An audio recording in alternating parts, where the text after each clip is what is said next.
ఉత్తరాంధ్రలో విశాఖ నియోజకవర్గాన్ని ఒకసారి చూద్దాం. విశాఖలో 15 అసెంబ్లీ సెగ్మెంట్స్ ఉన్నాయి. 2019లో వైసీపీ 11 సెగ్మెంట్స్లో విజయం సాధించింది. టీడీపీ కేవలం 4 సీట్లతో సరిపెట్టుకోవాల్సి వచ్చింది. అంటే వైసీపీ ఆధిపత్యం చాలా స్పష్టంగా కనిపించింది. ఒకసారి విశాఖ ముఖ చిత్రం 2019లో ఏ విధంగా ఉందో చూడొచ్చు. విశాఖకు సంబంధించిన 2019 రిజల్ట్స్ మ్యాప్ను కూడా చూడొచ్చు. పూర్తిగా నీలిమయంగా విశాఖ మ్యాప్ ఉంది. వైసీపీ 11 స్థానాల్లో విజయం సాధిస్తే తెలుగుదేశం పార్టీ కేవలం 4 స్థానాల్లో విజయం సాధించింది. జనసేన పార్టీ, బీజేపీ ఎటువంటి స్థానాల్ని ఇక్కడ గెలుచుకోలేకపోయాయి. ఇక 2024లో పరిస్థితి ఏ విధంగా ఉండబోతుంది, 2024లో ఏ పార్టీ ఎన్ని స్థానాలు గెలుచుకుంటాయన్న విషయాన్ని పెట్టే ముందు కీలకమైన నియోజకవర్గాలు ఈ జిల్లాలో ఏమున్నాయో ఒకసారి చూద్దాం. ముందుగా భీమిలికి వెళ్దాం. ఇక్కడ టీడీపీ అభ్యర్థిగా ఉన్న గంటా శ్రీనివాసరావుకు కూటమి బలం అడ్వాంటేజ్గా మారింది. గతంలో ఇక్కడ గెలిచిన అనుభవం ప్లస్ పాయింట్ అయింది. భూ కబ్జా ఆరోపణలు రావటం గంటాకి కొంత మైనస్ అవుతున్నా ఆర్థిక బలం అదనంగా కలిసొచ్చే అంశం. హోరాహోరీ పోటీ కనిపిస్తున్న టీడీపీ అభ్యర్థి గంటా శ్రీనివాసరావు ఇక్కడ గెలుస్తారని మా స్టడీ చెప్తోంది.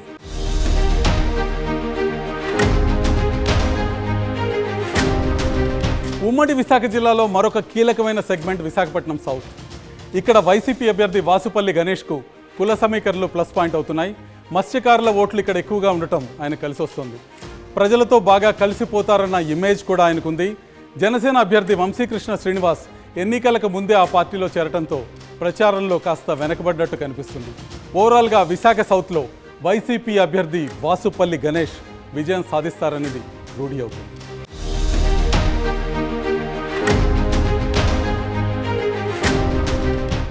ఇక అనకాపల్లికి వెళ్దాం. జనసేన అభ్యర్థి కొణతాల రామకృష్ణకు సుదీర్ఘ రాజకీయ అనుభవం కలిసి వస్తుంది. అనకాపల్లి ప్రజలకు సన్నిహితుడిగా పేరుంది. గవర సామాజిక వర్గం ఓట్లు అత్యధికంగా ఉండటం ప్లస్ పాయింట్ అయింది. వైసీపీ అభ్యర్థి మలసాల భరత్కు రాజకీయ అనుభవం లేకపోవడం కూడా కొణతాలకు కలిసొచ్చే అంశంగా మారింది. ఓవరాల్గా జనసేన అభ్యర్థి కొణతాల రామకృష్ణ ఇక్కడి నుంచి గెలుస్తారని మా స్టడీలో తేలింది.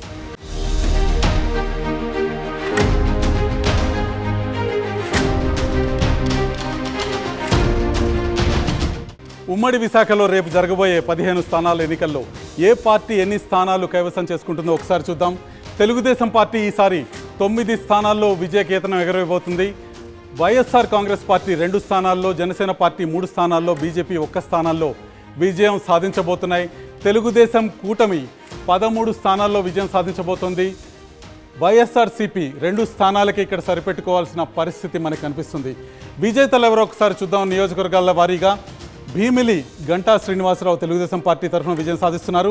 విశాఖ ఈస్ట్ వెలగపూడి రామకృష్ణబాబు తెలుగుదేశం పార్టీ తరఫున విజయం సాధిస్తున్నారు. విశాఖ సౌత్ వాసుపల్లి గణేష్ వైఎస్ఆర్సీపీకి విజయాన్ని అందజేయబోతున్నారు. విశాఖ నార్త్ భారతీయ జనతా పార్టీ తరఫున విష్ణుకుమార్ రాజు విజయం సాధించబోతున్నారు. విశాఖ వెస్ట్లో గణబాబు తెలుగుదేశం పార్టీకి విజయాన్ని సాధించబోతున్నారు. ఇక గాజువాకలో పల్లా శ్రీనివాసరావు తెలుగుదేశం పార్టీ విజయకేతనాన్ని ఎగరవేయబోతున్నారు. కేఎస్ఎన్ రాజు చోడవరం నియోజకవర్గాన్ని తెలుగుదేశం పార్టీకి అందజేయబోతున్నారు. మాడుగల బండారు సత్యనారాయణ మూర్తి తెలుగుదేశం పార్టీ సీనియర్ నాయకులు అక్కడ విజయాన్ని అందజేయబోతున్నారు. అరకు రేగం మత్స్యలింగం వైసీపీ జెండా ఎగరవేయబోతున్నారు. పాడేరులో గిడ్డి ఈశ్వరి తెలుగుదేశం పార్టీకి విజయాన్ని అందజేయబోతున్నారు. అనకాపల్లిలో జనసేన పార్టీ తరఫున కొణతాల రామకృష్ణ విజయం సాధించబోతున్నారు. పెందుర్తిలో పంచకర్ల రమేష్ జనసేన పార్టీకి విజయాన్ని అందజేయబోతున్నారు. యలమంచిల్లో సుందరపు విజయకుమార్ జనసేన పార్టీకి విజయాన్ని అందజేయబోతున్నారు. పాయకరావుపేటలో వంగలపూడి అనిత తెలుగుదేశం పార్టీకి విజయాన్ని అందజేయబోతున్నారు. నర్సీపట్నంలో అయ్యన్న పాత్రుడు తెలుగుదేశం పార్టీకి విజయాన్ని అందజేయబోతున్నారు. తెలుగుదేశం పార్టీ జెండాని నర్సీపట్నంలో ఎగరవేయబోతున్నారు. ఇది విశాఖకి సంబంధించిన నియోజకవర్గాల వారి సమాచారం. విశాఖలో తెలుగుదేశం పార్టీ కూటమి ఆధిక్యత చాలా స్పష్టంగా కనిపిస్తుంది. వైఎస్ఆర్సీపీ విశాఖలో ఒక ప్రభంజనాన్ని గత ఎన్నికల్లో సృష్టించిన వైఎస్ఆర్సీపీ కేవలం 2 స్థానాలతో సరిపెట్టుకోవాల్సిన పరిస్థితి మనకు కనిపిస్తుంది. విశాఖ తర్వాత ఒక్కసారి విజయనగరం వైపు వెళ్దాం. విజయనగరం ఫలితం ఏ విధంగా ఉండబోతుందో ఒక్కసారి చూద్దాం.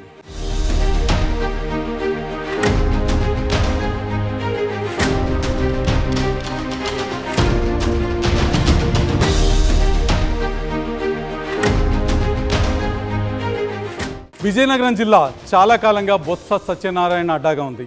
2019లో వైసీపీ ఇక్కడ క్లీన్ స్వీప్ చేయడం కనిపిస్తుంది. 9కి 9 సీట్లు ఆ పార్టీనే గెలుచుకుంది. సీనియర్ మోస్ట్ లీడర్లు ఉన్న తెలుగుదేశం పార్టీ కనీస ప్రభావం చూపించలేకపోయింది. మరి ఈసారి 9 సీట్లలో టీడీపీ ఎన్ని గెలుచుకుంటుందో ఒకసారి చూడాల్సిన అవసరం ఉంది. అది చూడబోయే ముందు విజయనగరం జిల్లా గత ఎన్నికల చిత్రాన్ని చూద్దాం. రాష్ట్రంలో ఎక్కడా లేని విధంగా పూర్తిగా నీలిరంగులో విజయనగరం జిల్లా కనిపిస్తుంది. అన్ని నియోజకవర్గాలు బొత్స సత్యనారాయణ ప్రాబల్యంతో వైసీపీ పూర్తిగా విజయాన్ని సాధించడం మనకు కనిపిస్తుంది. పూర్తి ప్రాబల్యం ఈ జిల్లా మీద కనిపిస్తుంది. మరి ఇప్పుడు ఎటువంటి తేడా ఉంటుంది? తెలుగుదేశం పార్టీ బొత్స సత్యనారాయణ కోటలోకి ప్రవేశించగలుగుతుందా లేదా అన్న అంశాన్ని చూడబోయే ముందు విజయనగరం జిల్లాలో ఉన్న కీలకమైన నియోజకవర్గాలను ఒకసారి చూద్దాం. ముందుగా చీపురుపల్లి నుంచి మొదలు పెడదాం.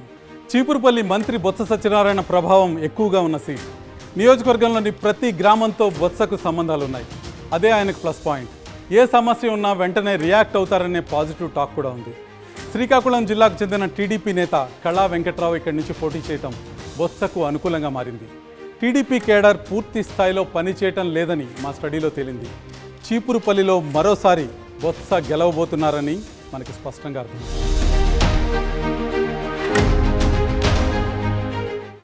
విజయనగరం జిల్లాలో మరో కీలక నియోజకవర్గం ఎస్కోట. ఇక్కడ టీడీపీకి ఎడ్జ్ కనిపిస్తుంది. వైసీపీలో గ్రూపులు, కేడర్లో చీలిక టీడీపీకి కలిసి వచ్చే అంశాలు. ఎస్కోటగా జనం పిలుచుకునే శృంగవరపు కోట తెలుగుదేశానికి కంచుకోట. కేడర్ బలంగా ఉండటం టీడీపీ అభ్యర్థి కోళ్ల లలిత కుమారికి ప్లస్ పాయింట్గా మారింది. వైసీపీ ఎమ్మెల్సీ రఘురాజు భార్య సుబ్బలక్ష్మి చేరటం టీడీపీకి సానుకూల అంశం.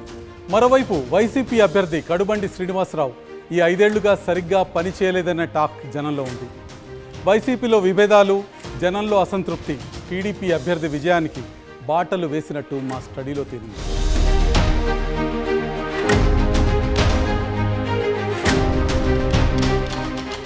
ఉమ్మడి విజయనగరం జిల్లాలోని 9 నియోజకవర్గాల్లో ఏ పార్టీ ఎన్ని స్థానాల్లో గెలవబోతుందో ఇప్పుడు ఒకసారి చూద్దాం. ఇక్కడున్న 9 నియోజకవర్గాలని గత ఎన్నికల్లో వైసీపీ కైవసం చేసుకుంది. ప్రస్తుతం వైసీపీ 6 స్థానాల్లో, టీడీపీ 3 స్థానాల్లో విజయం సాధించబోతున్నాయి. అంటే బొత్స సత్యనారాయణ ప్రభావం ఏమాత్రం తగ్గలేదు, జిల్లా మీద పట్టు తగ్గలేదన్న విషయం స్పష్టంగా అర్థమవుతుంది. ఈ జిల్లా పైన వైసీపీ ఆధిపత్యాన్ని 2024లో కూడా చూపిస్తుంది. విజేతలు ఎవరో ఒకసారి చూద్దాం. కురుపాం జగదీశ్వరి తెలుగుదేశం పార్టీకి విజయం అందజేయబోతున్నారు. పార్వతీపురం బోనెల విజయ్ తెలుగుదేశం పార్టీకి విజయాన్ని అందజేయబోతున్నారు. సాలూరులో పీడిక రాజన్న దొర వైసీపీకి విజయాన్ని అందజేయబోతున్నారు. బొబ్బిలిలో వెంకట చిన్న అప్పలనాయుడు వైసీపీకి విజయాన్ని అందజేయబోతున్నారు. చీపురుపల్లిలో బొత్స సత్యనారాయణ విజయాన్ని వైసీపీకి అందజేయబోతున్నారు. ఇక గజపతి నగరంలో బొత్స అప్పల నరసయ్య వైసీపీ జెండా ఎగరవేయబోతున్నారు. నెల్లిమర్లలో బి అప్పలనాయుడు వైసీపీకి విజయాన్ని అందజేయబోతున్నారు. విజయనగరంలో కోలగట్ల వీరభద్రస్వామి వైసీపీకి విజయాన్ని అందజేయబోతున్నారు. ఎస్కోటలో కోళ్ల లలిత కుమారి తెలుగుదేశానికి విజయాన్ని అందజేయబోతున్నారు. వీరు నియోజకవర్గాల వారి విజేతలు.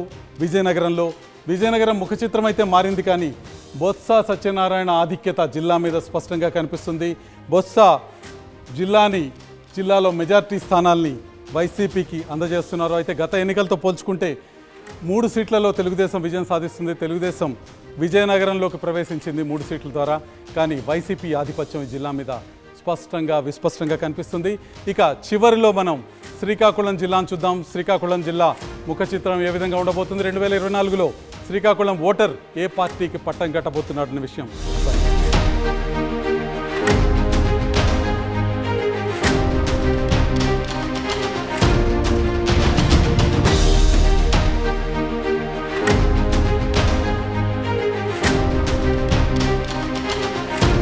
ఇక చివరిగా సిక్కోలు ఎన్నికల చిత్రాలను చూద్దాం. 10 సీట్లు ఉన్న ఈ జిల్లాలో 2019లో వైసీపీ పూర్తి ఆధిక్యత సాధించింది. ఆ పార్టీ 8 సీట్లు సాధిస్తే టీడీపీ కేవలం 2 స్థానాలకే పరిమితమైనట్టు కనిపిస్తుంది. వైసీపీ నేతలు ధర్మాన సోదరులు, తర్వాత తమ్మినేని సీతారాం ఈ జిల్లా నుంచే గెలిచారు. టీడీపీ రాష్ట్ర అధ్యక్షుడు అచ్చెన్నాయుడు కూడా ఈ జిల్లా నుంచే విజయం సాధించారు. ఇప్పుడు ఒక్కసారి 2019 చిత్రాన్ని చూద్దాం. 2019లో కేవలం 2 స్థానాలు మాత్రమే టీడీపీ దగ్గర ఉన్నాయి, మిగతా స్థానాలన్నీ వైసీపీ చేతిలో ఉన్నాయి. 2024లో శ్రీకాకుళం జిల్లాలో ఏ పార్టీ ఎన్ని స్థానాలు కైవసం చేసుకుంటుందో చూడబోయే ముందు శ్రీకాకుళం జిల్లాలో ఉన్న కీ కాన్స్టిట్యున్సీస్ ఏంటో చూద్దాం. కీ కాన్స్టిట్యున్సీస్ ఎవరికి ఓట్ చేస్తున్నాయో ఒక్కసారి చూద్దాం. శ్రీకాకుళం జిల్లాలో కీలక నియోజకవర్గం టెక్కలి. అచ్చెన్నాయుడు వరుసగా 2 సార్లు గెలిచిన సీట్ ఇది. వైసీపీ అభ్యర్థి దువ్వాడ శ్రీనివాస్ సామాజిక వర్గమైన కాళింగ ఓటర్లు అత్యధికంగా ఉన్నా ఆయనకు పూర్తి స్థాయిలో వారి మద్దతు కల్పించట్లేదు. కాళింగ ఓటర్లలో 50% మంది టీడీపీ వైపు ఉన్నట్టు కనిపిస్తుంది. మాజీ కేంద్ర మంత్రి కిల్లి కృపారాణి కాంగ్రెస్ నుంచి పోటీ చేయడంతో వైసీపీ ఓట్లకు కాస్త గండి పడేటట్టు కూడా కనిపిస్తుంది. ఎందుకంటే ఆమె మొన్నటి వరకు వైసీపీలోనే ఉన్నారు. మొత్తానికి టెక్కల నుంచి అచ్చెన్నాయుడు మూడోసారి గెలవబోతున్నారన్నది ఆర్టీవీ స్టడీలో తెలియదు.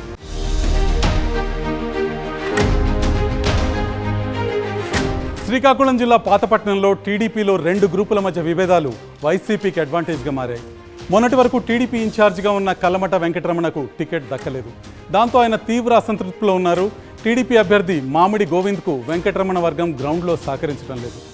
అయితే గోవింద్కు ఎంపీ రామ్మోహన్ నాయుడు మద్దతు పూర్తిగా ఉంది. అధిష్టానం ఆదేశంతో గోవింద్తో వెంకటరమణ చేయగలిపిన క్యాడర్ మాత్రం ఎలక్షనీరింగ్కు దూరంగానే ఉంది. అదే వైసీపీకి అనుకూలంగా పనిచేసే అంశం. రెడ్డి శాంతి సిట్టింగ్ ఎమ్మెల్యేగా ఉండటంతో ఆమె గెలుపు కోసం క్యాడర్ ఒక్కటే పనిచేస్తుంది. దాంతో వైసీపీ అభ్యర్థి రెడ్డి శాంతి విజయం సాధించబోతున్నట్టు ఆర్టీవీ స్టడీలో తేలింది.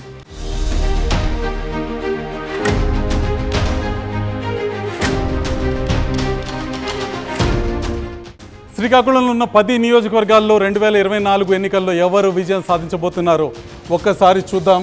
ఇచ్చాపురం బెందాళం అశోక్ తెలుగుదేశం పార్టీ తరఫున విజయం సాధించబోతున్నారు. పలాసలో గౌతు శిరీష తెలుగుదేశం పార్టీ తరఫున విజయం సాధించబోతున్నారు. టెక్కలిలో కింజారపు అచ్చెన్నాయుడు తెలుగుదేశం పార్టీ తరఫున విజయం సాధించబోతున్నారు. పాతపట్నంలో రెడ్డి శాంతి వైసీపీ తరఫున విజయం సాధించబోతున్నారు. శ్రీకాకుళంలో గొండు శంకర్ తెలుగుదేశం పార్టీ తరఫున విజయం సాధించబోతున్నారు. ఇక ఆముదాల వలసలో కూన రవికుమార్ తెలుగుదేశం పార్టీ తరఫున విజయం సాధించబోతున్నారు. ఎచ్చెర్లలో గొర్లె కిరణ్ కుమార్ విజయం సాధించబోతున్నారు. నరసన్నపేటలో బగ్గు రమణమూర్తి తెలుగుదేశం పార్టీ తరఫున విజయం సాధించబోతున్నారు. రాజాంలో కొండ్రు మురళి తెలుగుదేశం పార్టీ తరఫున విజయం సాధించబోతున్నారు. పాలకొండలో విశ్వసరాయ్ కళావతి వైసీపీ జెండా ఎగరవేయబోతున్నారు. ఇది శ్రీకాకుళం జిల్లా ముఖ చిత్రం. మొత్తం 5 జిల్లాల్లో ఫలితాలు ఏ విధంగా ఉంటాయో ఈరోజు చూసాం. 5 జిల్లాల్లో మొత్తం ఫలితాలని ఒకసారి చూద్దాం.